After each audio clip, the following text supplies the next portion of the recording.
नमस्कार दोस्तों, स्वागत है आप सभी का मेरे इस YouTube चैनल अल्फा यूपीएससी पर। आज बात करेंगे संविधान की प्रमुख विशेषताओं की। भारतीय संविधान तत्वों एवं मूल भावना की दृष्टि से अद्वितीय है। हालांकि इसके तत्व विश्व के विभिन्न संविधानों से उधार लिए गए हैं। भारतीय संविधान के कई ऐसे तत्व है जो उसे अन्य देशों के संविधानों से पहचान प्रदान करती है। यह बात ध्यान देने योग्य है कि सन 1949 में अपनाए गए संविधान के अनेक वास्तविक लक्षणों में महत्वपूर्ण परिवर्तन हुए हैं। विशेष रूप से 7वें, 42वें, 44वें, 73वें, 74वें, 97वें व 101वें संशोधन में संविधान में कई बड़े परिवर्तन करने वाले 42वें संविधान संशोधन अधिनियम 1976 को मिनी कॉन्स्टिट्यूशन कहा जाता है। हालांकि केशवानंद भारती मामला जो कि 1973 में हुआ, व्यवस्था दी थी कि अनुच्छेद 368 के तहत संसद को मिली संवैधानिक शक्ति संविधान के मूल ढांचे को बदलने की अनुमति नहीं देती।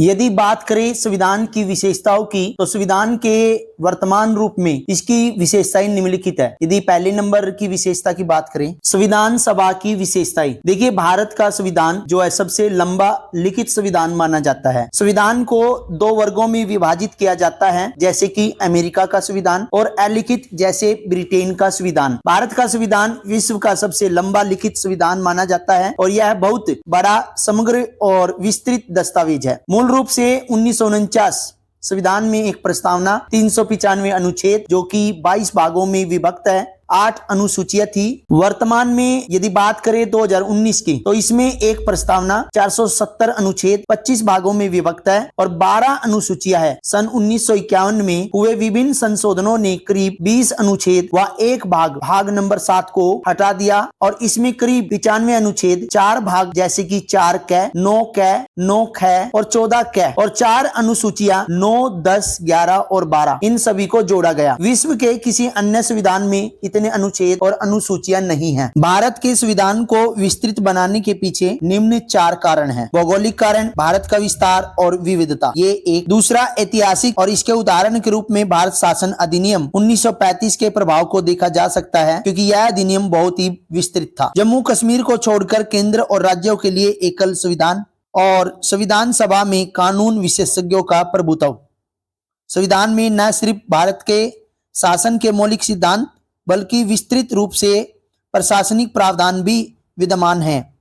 इसके अतिरिक्त अन्य आधुनिक लोकतंत्रों में जिन मामलों को आम विधानों अथवा स्थापित राजनीतिक परिपाटी पर छोड़ दिया गया है, उन्हें भी भारत के संवैधानिक दस्तावेज में शामिल किया गया है। पॉइंट नंबर 2, विभिन्न स्रोतों से विहित, मतलब विभिन्न स्रोतों से लिया गया। भारत के संविधान ने अपने अधिकतर उपबंध विश्व के कई देशों के संविधानों और भारत शासन अधिनियम 1935 के उपबंधों से लिया है। डॉक्टर भीमराव रामजी अंबेडकर ने गर्व के साथ घोषणा की थी कि भारत के संविधान का निर्माण विश्व के विभिन्न संविधानों को छानने के बाद किया गया है। संविधान का अधिकांश ढांचा यानी कि हिस्सा भारत शासन अधिनियम 1935 से लिया गया। संविधान का दार्शनिक भाग, जिसमें मौलिक अधिकार और राज्य के नीति निर्देशक सिद्धांत आते हैं, वो हमने अमेरिका और आयरलैंड से लिया। भारतीय संविधान के राजनीतिक भाग, जैसे कि कैबिनेट, सरकार का सिद्धांत, कार्यपालिका और विधायिका, इसका अधिकांश हिस्सा ब्रिटेन के संविधान से लिया। संविधान के अन्य प्रावधान भी कनाडा, ऑस्ट्रेलिया, जर्मनी, यूएसएसआर जो कि अब रूस है, दक्षिण अफ्रीका, जापान, इन सभी देशों से लिए है। भारत के संविधान पर सबसे बड़ा प्रभाव और भौतिक सामग्री का स्रोत भारत सरकार अधिनियम 1935 रहा। संघीय व्यवस्था, न्यायपालिका, राज्यपाल, आपातकालीन अधिकार, लोक सेवा आयोग और अधिकतर प्रशासनिक विवरण इसी से लिए गए हैं। संविधान के आधे से अधिक प्रावधान या तो 1935 के अधिनियम के समान है या फिर इससे मिलते जुलते हैं। पॉइंट नंबर 3, नियमता और अनियमता का समन्वय। संविधानों को नियमता और अनियमता की दृष्टि से भी वर्गीकृत किया है। कठोर यानी कि अनम्य संविधान उसे माना जाता है जिसमें संशोधन करने के लिए विशेष प्रक्रिया की आवश्यकता हो। उदाहरण के लिए अमेरिका का संविधान। लचीला या नम्य संविधान वह कहलाता है जिसमें संशोधन की प्रक्रिया वही हो जैसे किसी आम कानूनों के निर्माण की, जैसे कि हम बात करें ब्रिटेन के संविधान के। अब हम अपने भारत के संविधान की बात करें तो भारत का संविधान ना तो लचीला है और ना ही कठोर। जो हम बात कर रहे हैं नम्यता और अनियमितता की, यानी कि उसका मतलब है लचीला और कठोर, बल्कि यह दोनों का मिला जुला रूप है। भारत का संविधान न तो लचीला है ना ही कठोर, बल्कि यह दोनों का मिला जुला रूप है। अनुच्छेद 368 में दो तरह के संशोधनों का प्रावधान है। कुछ उपबंधों को संसद में विशेष बहुमत से संशोधित किया जा सकता है। जैसे हम बात करें दोनों सदनों में उपस्थित और मतदान में भाग लेने वाले सदस्यों का 2/3 बहुमत और प्रत्येक सदन में कुल सदस्यों का बहुमत। और कुछ अन्य प्रावधानों को संसद के विशेष बहुमत और कुल राज्यों के आधे से अधिक राज्यों के अनुमोदन से भी इसे संशोधित किया जा सकता है। कहने का मतलब यह है कि भारत का संविधान ना तो कठोर है ना ही लचीला है, क्योंकि इसके अंदर हम संशोधन कर सकते हैं। इसके अलावा संविधान के कुछ प्रावधान आम विधायी प्रक्रिया की तरह संसद में सामान्य बहुमत के माध्यम से भी संशोधित किए जा सकते हैं। और उल्लेखनीय यह है कि ये संशोधन अनुच्छेद 368 के अंतर्गत नहीं आते। संविधान की विशेषता में चौथी विशेषता है एकात्मकता की ओर झुकाव के साथ संघीय व्यवस्था। भारत का संविधान संघीय सरकार की स्थापना करता है। इसमें संघ के सभी आम लक्षण विद्यमान हैं, जैसे दो सरकार, शक्तियों का विभाजन, लिखित संविधान, संविधान की सर्वोच्चता, संविधान की कठोरता, स्वतंत्र न्यायपालिका और द्विसदनीयता आदि। यद्यपि भारतीय संविधान में बड़ी संख्या में एकात्मकता और गैर संघीय लक्षण भी विद्यमान है, जैसे एक सशक्त केंद्र, एक संविधान, एकल नागरिकता, संविधान का लचीलापन, एकीकृत न्यायपालिका, केंद्र द्वारा राज्यपाल की नियुक्ति, अखिल भारतीय सेवाएं, आपातकालीन प्रावधान, ये सभी एकात्मकता के उदाहरण हैं। फिर भी संविधान में कहीं भी संघीय शब्द का इस्तेमाल नहीं किया गया। दूसरी ओर अनुच्छेद 1 में भारत का उल्लेख राज्यों के संघ के रूप में किया गया है। इसके दो अभिप्राय है। पहला अभिप्राय, भारतीय संघ राज्यों के बीच हुए किसी समझौते का निष्कर्ष नहीं है, और दूसरा, किसी भी राज्य को संघ से अलग होने का अधिकार नहीं है। भारतीय संविधान की विशेषता में सरकार का संसदीय रूप भी बहुत ही महत्वपूर्ण है। भारतीय संविधान ने अमेरिका की अध्यक्षीय प्रणाली की बजाय ब्रिटेन के संसदीय तंत्र को अपनाया, और संसदीय व्यवस्था विधायिका और कार्यपालिका के मध्य समन्वय व सहयोग के सिद्धांत पर आधारित है, जबकि अध्यक्षीय प्रणाली दोनों के बीच शक्तियों के विभाजन के सिद्धांत पर आधारित है। संसदीय जो प्रणाली है वो सरकार के वेस्टमिनिस्टर, उत्तरदायी सरकार और मंत्रिमंडलीय सरकार के नाम से भी जानी जाती है। संविधान केवल केंद्र में ही नहीं बल्कि राज्य में भी संसदीय प्रणाली की स्थापना करता है, और भारत में संसदीय प्रणाली की विशेषता कुछ ऐसे है। वास्तविक और नाम मात्र के कार्यपालकों की उपस्थिति, बहुमत वाले दल की सत्ता, विधायिका के समक्ष कार्यपालिका की संयुक्त जवाबदेही, विधायिका में मंत्रियों की सदस्यता, प्रधानमंत्री या मुख्यमंत्री का नेतृत्व और निचले सदन का विघटन, यानी कि लोकसभा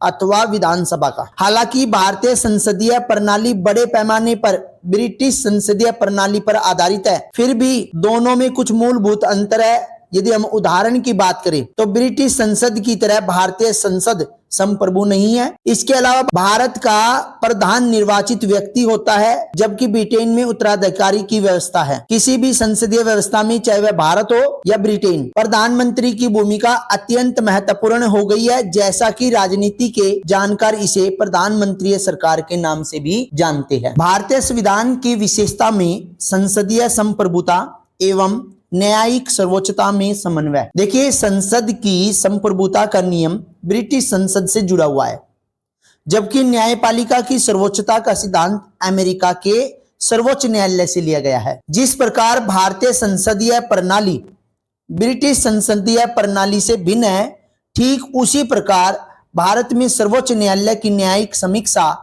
जो शक्ति है वो अमेरिका सर्वोच्च न्यायालय से कम है।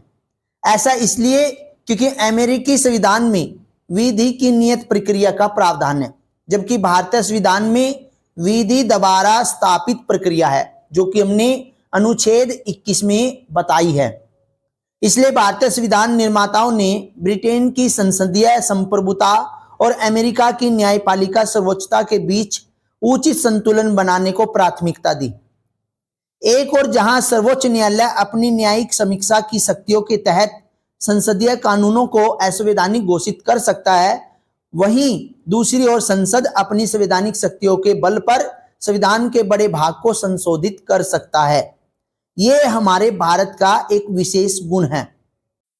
भारतीय संविधान में एकीकृत एवं स्वतंत्र न्यायपालिका भी है। भारतीय संविधान एक ऐसी न्यायपालिका की स्थापना करता है जो अपने आप में एकीकृत होने के साथ साथ स्वतंत्र भी है। भारत की न्याय व्यवस्था में सर्वोच्च न्यायालय शीर्ष पर है, इसके नीचे स्तर पर उच्च न्यायालय और राज्यों में उच्च न्यायालयों के नीचे क्रमवार अधीनस्थ न्यायालय जैसे जिला अदालत या अन्य निचली अदालतें। न्यायालयों का एकल तंत्र केंद्रीय कानूनों के साथ साथ राज्य कानून को भी लागू करता है। हालांकि अमेरिका में संघीय कानूनों को संघीय न्यायपालिका और राज्य कानूनों को राज्य न्यायपालिका लागू करती है, लेकिन भारत में ऐसा नहीं है। सर्वोच्च न्यायालय संघीय अदालत है, यह शीर्ष न्यायालय है जो नागरिकों के मौलिक अधिकारों की रक्षा की गारंटी करती है और संविधान का संरक्षक भी इसे माना गया है। इसलिए संविधान में इसकी स्वतंत्रता के लिए कई प्रावधान किए हैं, जैसे न्यायाधीशों के कार्यकाल की सुरक्षा, न्यायाधीशों के लिए निर्धारित सेवा शर्तें, भारत की संचित निधि से सर्वोच्च न्यायालय के सभी खर्चे का वहन, विधायिका में न्यायाधीशों के कामकाज पर चर्चा पर रोक, सेवानिवृत्ति के बाद अदालत में कामकाज पर रोक, अवमानना के लिए दंड की शक्ति देना और कार्यपालिका से न्यायपालिका को अलग रखना, ये सभी कार्य भारत के संविधान के अंतर्गत न्यायपालिका को दिए गए हैं। संविधान की विशेषताओं में मौलिक अधिकार भी आती है। संविधान के तीसरे भाग में 6 मौलिक अधिकारों का वर्णन किया गया है और ये अधिकार है समानता का अधिकार जो कि अनुच्छेद 14 से 18 में है, स्वतंत्रता का अधिकार जो कि अनुच्छेद 19 से 22 में है, शोषण के विरुद्ध अधिकार ये अनुच्छेद 23 और 24 में है, धार्मिक स्वतंत्रता का अधिकार अनुच्छेद 25 से 28 में है, सांस्कृतिक एवं शिक्षा का अधिकार अनुच्छेद 29 और 30 में है, संवैधानिक उपचारों का अधिकार ये अनुच्छेद 32 में है। मौलिक अधिकार का उद्देश्य वस्तुतः राजनीतिक लोकतंत्र की भावना को प्रोत्साहन देना है। यह कार्यपालिका और विधायिका के मनमाने कानूनों पर निरोध की तरह काम करते हैं।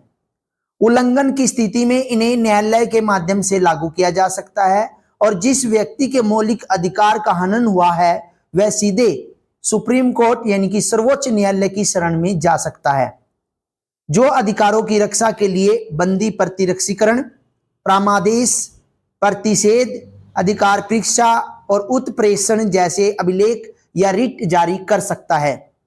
हालांकि मौलिक अधिकार कुछ सीमाओं के दायरे में आती है, लेकिन ये अपरिवर्तनीय भी नहीं है। संसद इन्हें संविधान संशोधन अधिनियम के माध्यम में समाप्त कर सकती है अथवा इनमें कसौटी भी कर सकती है। अनुच्छेद 20-21 द्वारा प्रदत्त यानी कि प्रदान किए गए अधिकारों को छोड़कर राष्ट्रीय आपातकाल के दौरान इन्हें स्थगित किया जा सकता है। संविधान की विशेषताओं में राज्य के नीति निर्देशक सिद्धांत भी आते हैं। डॉक्टर BR अंबेडकर के अनुसार राज्य के नीति निर्देशक सिद्धांत भारतीय संविधान की अनूठी विशेषता है। इनका उल्लेख संविधान के चौथे भाग में किया गया है। इन्हें मोटे तौर पर 3 वर्गों में विभाजित किया जा सकता है: सामाजिक, गांधीवादी और उदार बौद्धिक। नीति निर्देशक तत्वों का कार्य सामाजिक व आर्थिक लोकतंत्र को बढ़ावा देना। इनका उद्देश्य भारत में एक कल्याणकारी राज्य की स्थापना करना। हालांकि मौलिक अधिकारों की तरह इन्हें कानून के रूप में लागू नहीं किया जा सकता। संविधान में कहा गया है कि देश की शासन व्यवस्था में ये सिद्धांत मौलिक है और यह देश की जिम्मेदारी है कि वह कानून बनाते समय इन सिद्धांतों को अपनाएं। इसलिए इन्हें लागू करना राज्यों का नैतिक कर्तव्य है, किंतु इनकी पृष्ठभूमि में वास्तविक शक्ति राजनीतिक है, मतलब जनमत द्वारा नहीं है। अब इसी में मिनर्वा मिल्स मामला 1980 की हम बात करें तो सर्वोच्च न्यायालय ने कहा था कि भारतीय संविधान की नींव मौलिक अधिकारों और नीति निर्देशक सिद्धांतों के संतुलन पर रखी गई है। संविधान की विशेषताओं में मौलिक कर्तव्य भी सबसे महत्वपूर्ण अंग है। मूल संविधान में मौलिक कर्तव्य का उल्लेख नहीं किया गया। इन्हें शरण सिंह समिति की सिफारिश के आधार पर सन 1976 के 42वें संविधान संशोधन, जिसे हम मिनी कॉन्स्टिट्यूशन के नाम से भी जानते हैं, 42वें संविधान संशोधन के माध्यम से आंतरिक आपातकाल, जैसे कि सन 1975 से लेकर 1977 तक लगा, उसमें शामिल किया गया था। 2002 के 86वें संविधान संशोधन ने एक और मौलिक कर्तव्य को जोड़ा। संविधान के 4A भाग में मौलिक कर्तव्यों का जिक्र किया गया है, जिनमें केवल एक अनुच्छेद 51 क है। इसके तहत प्रत्येक भारतीय का यह कर्तव्य है कि वह संविधान, राष्ट्रध्वज और राष्ट्रगान का आदर करे, राष्ट्र की संप्रभुता, एकता और अखंडता की रक्षा करे, हमारी मिश्रित संस्कृति की समृद्ध धरोहर का अनुरक्षण करे और सभी लोगों में आपसी भाईचारे की भावना का विकास करे। ये सभी मौलिक कर्तव्य के अंतर्गत आते हैं। मौलिक कर्तव्य नागरिकों को याद दिलाते हैं कि अपने अधिकारों का इस्तेमाल करते समय उन्हें याद रखना चाहिए कि उन्हें अपने समाज, देश और अन्य नागरिकों के प्रति कुछ जिम्मेदारियों का निर्वाह करना पड़ेगा। नीति निर्देशक तत्वों की तरह कर्तव्य को भी कानून रूप में लागू नहीं किया जा सकता। ये हमारे क्या थे? मौलिक कर्तव्य।